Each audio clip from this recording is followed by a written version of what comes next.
जो 1 वर्ष की कन्या है वो संध्या, उसका पूजन करने पर दीर्घ आयु और शांति की प्राप्ति होती है। 2 वर्ष की जो कन्या होती है वो सरस्वती है, उससे धन की प्राप्ति होती है और ज्ञान की प्राप्ति होती है, जो 2 वर्ष की कन्या का पूजन करते हैं। जो 3 वर्ष की कन्या का पूजन करते हैं वो त्रिधा, रोगों का निवारण करती। 4 वर्ष की आयु की जो कन्या है वो कालिका है, उससे उसका पूजन करने से पापों का नाश होता है। 5 वर्ष की जो कन्या है वो रोहिणी है, उससे ऐश्वर्य का प्राप्त होता है। 6 वर्ष की जो कन्या है वो चंद्रिका है, कालिका है, उससे शत्रु जो लगता है ना हमारे शत्रु हमारे पीछे पड़े हैं उनको शत्रुओं पर विजय प्राप्त हो जाती है। 7 वर्ष की कन्या जिसको चंडिका कहा गया है, उससे तेज बढ़ता है, वीर्य बढ़ता है।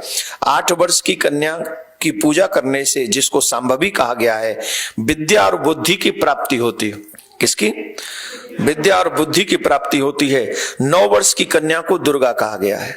9 वर्ष की कन्या को दुर्गा कहा गया है, जो किसी भी प्रकार के संकट का नाश कर देती है और उसे उसके जीवन में विजय प्राप्त कराती है। 10 वर्ष की कन्या को सुभद्रा कहा गया है और जो 10 वर्ष की कन्या का पूजन करते हैं उन्हें मोक्ष प्राप्त हो जाता है, आत्मज्ञान प्राप्त हो जाता है।